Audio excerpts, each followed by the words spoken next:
Mr. President, Mr. Secretary General, this is a defining moment for our organization and for the world.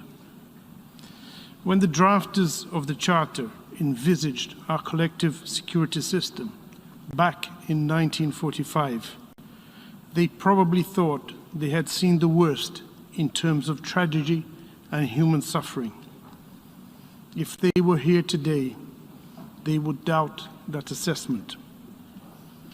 We are under a swift escalation of tensions that could put all of humanity at risk, but we still have time to stop it.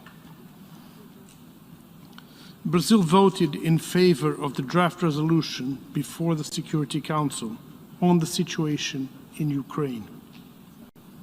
We regret that the draft was not adopted, but firmly believe that the Security Council has not yet exhausted the instruments at its disposal to contribute to a negotiated and diplomatic solution towards peace.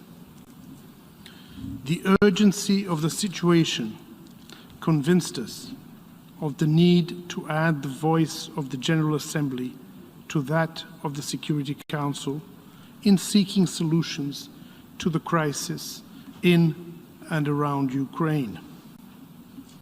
No one can deny the primary responsibility of the Security Council for the maintenance of international peace and security, nor the complementary role that this Assembly can play to that end. Brazil welcomes the engagement of the Secretary General in attempting to de-escalate the growing tensions.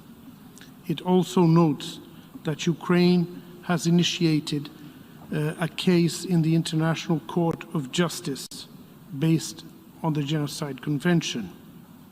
This is the moment for the principal organs of the United Nations to work together in pursuing one of the organization's main objectives, to save us from the scourge of war. For that, we need to be exceedingly cautious in moving forward, both in the General Assembly and elsewhere. We are currently witnessing a succession of events that, if not contained soon, could lead to a much broader confrontation. Everyone will suffer, not just those who are fighting. Those who have repeatedly pleaded for de-escalation will also bear the costs of the power play between NATO and Russia that we are currently witnessing. Over the last years, we have seen the progressive deterioration of the security situation and balance of power in Eastern Europe. The undermining of the Minsk agreements by all parties and the discrediting of the security concerns voiced by Russia prepare the ground for the crisis we are all witnessing. Let me be clear, however, this situation in no way justifies the use of force against the territorial integrity and sovereignty of any member state. It is against the most basic norms and principles we all abide by, and a clear breach of the UN Charter. Mr. President, it is of our collective interest to jointly do all we can to stop and reverse the belligerent actions before it is too late. Brazil reiterates its calls for an immediate ceasefire in Ukraine, as well as for full respect for international humanitarian law. Equally important, we call all actors involved to reassess their decisions concerning the supply of weapons, the recourse to cyber attacks, and the application of selective sanctions, particularly those which could affect the global economy, including the critical area of food security. At this moment, we need constructive solutions, not actions that will only prolong hostilities and spread the conflict with rippling effects to the world's economy and security. As we speak, hundreds of thousands of civilians have already fled Ukraine.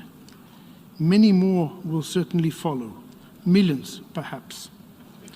The destruction of infrastructure has left people without electricity and water. Damage to essential infrastructure, interruption of basic services, including transportation and access to basic supplies, the danger to persons with disabilities, the elderly, and children are causes of grave concern. There are pressing humanitarian needs for medical services, medicines, health equipment, shelter, and protection. The prospect of hostilities conducted in populated areas, compounded by the possible use of explosive weapons and direct participation of civilians, is also extremely worrisome. We urge all parties to avoid this scenario at all costs, bearing in mind the grave risks it poses to the civilian population. We call on all parties to adopt measures to ensure the protection of civilians and of critical civilian infrastructure, as well as to ensure unhindered humanitarian access to all those in need and the protection of refugees and displaced persons. We also reiterate our appeal to Ukraine and Russia to facilitate the withdrawal of all persons who want to leave the Ukrainian territory. Brazil expresses its gratitude to Poland, Slovakia, Hungary, Moldova, Romania, and others that are facilitating the exit of people fleeing the conflict, including Brazilians and Latin Americans.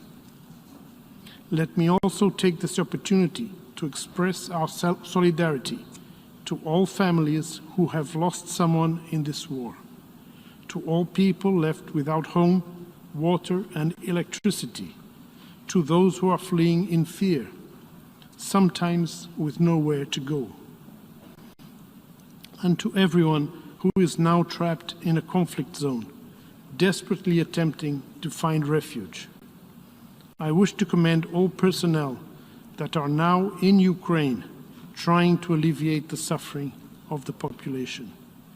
We know that you are doing your best in very challenging circumstances, and we know that more could be done to assist you in your efforts. Mr. President, few times has the General Assembly been convened under the Uniting for Peace resolution. By meeting today, the international community shows its unwavering determination to reach a diplomatic solution to the ongoing conflict in Ukraine. A peaceful settlement of the crisis is not only the cessation of hostilities, it is about creating the conditions for a greater sense of security among all involved. It is about rebuilding bridges and regaining trust. And it is about respect. Respect for each other's legitimate security concerns, for civilian lives, for all countries that do not want a war, for international law, and for the most basic principles that have guided this organization since its inception. I thank you, Mr. President.